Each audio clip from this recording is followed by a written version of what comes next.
हलगर्जीपणामुळे लहान विद्यार्थ्यांचे जीव धोक्यात, भविष्यात काही घटना घडल्यास जबाबदार कोण?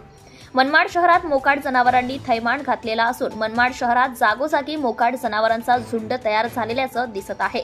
अशीच काय भयानक परिस्थिती मनमाड शहरातील ईदगाह पुलावर निर्माण झालेली आहे। मोकाट जनावरे यांच्या झुंडाने संपूर्ण पुलावरची सार्वजनिक वहिवाट बंद पाडली आहे। दिनांक 13 ऑगस्ट 2024 रोजी ईदगाह पुलावर अशी परिस्थिती होती की लहान शालेय विद्यार्थी चिमुकल्यांना शाळेतून आपल्या घरी जाताना या जनावरांच्या भीतीमुळे तारेवरची कसरत करावी लागली। भविष्यात या मोकाट जनावरांमुळे लहान शालेय विद्यार्थी मुलांच्या जीविताला हानी पोहोचण्याची शक्यता नाकारता येत नाही। म्हणून स्थानिक प्रशासनाने या मोकाट जनावरांची तात्काळ उपाययोजना करावी अशी मागणी शहरातील नागरिकांकडून करण्यात येत आहे।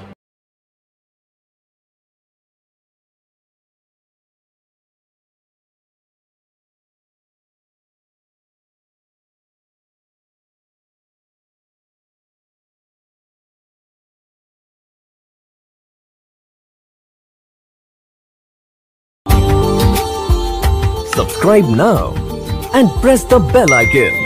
Never miss an update.